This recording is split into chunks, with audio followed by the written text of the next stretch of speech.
Isaías capítulo de número 40, versículo de número 31. Mas os que esperam no Senhor renovarão as suas forças, subirão com asas como águias, correrão e não se cansarão, caminharão e não se fatigarão.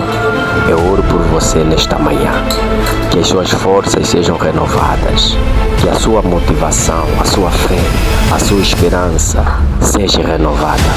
Qualquer circunstância que te leva na dor, ao desânimo, seja afastado, seja repreendido, em nome poderoso de Jesus. Que a força do Senhor seja a sua porção, que a renovação seja a sua porção, em nome de Jesus. Amém.